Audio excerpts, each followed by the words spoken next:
বরগুনার তালতলী থেকে এক ভরি স্বর্ণ চুরি হয়েছে, কিন্তু সিসি ক্যামেরার ফুটেজে এখন পর্যন্ত শনাক্ত করা যায়নি চোরের। আমরা দেখেছি যে চোরের ভিডিওটি রয়েছে সাদা কালো রঙিন হওয়ার কারণে কিন্তু চোরটি শনাক্ত করা যায়নি।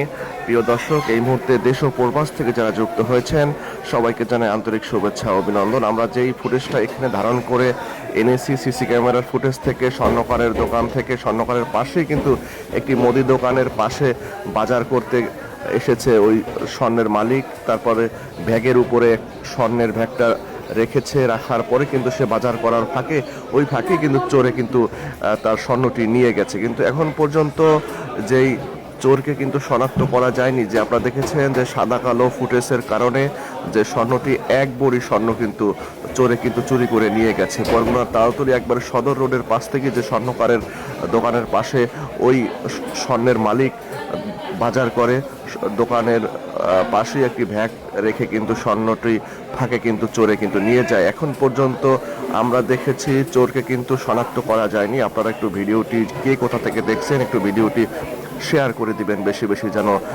চোরকে শনাক্ত করা যায়। আমরা দেখেছি, অনেক চেষ্টা করেছি, কিন্তু সাদা কালো ফুটেজের কারণে কিন্তু এখন পর্যন্ত কিন্তু চোরকে শনাক্ত করা যায়নি। প্রিয় দর্শক, আপনারা দেখতে পাচ্ছেন যে বাজার করছে কিন্তু মুদি দোকানের ভিতরে, কিন্তু স্বর্ণটি কিন্তু ছিল এক ভরি স্বর্ণ, একেবারেই একটি ব্যাগের ভিতরে রাখা। যে এই ফাঁকে কিন্তু স্বর্ণটি নিয়ে গেছে।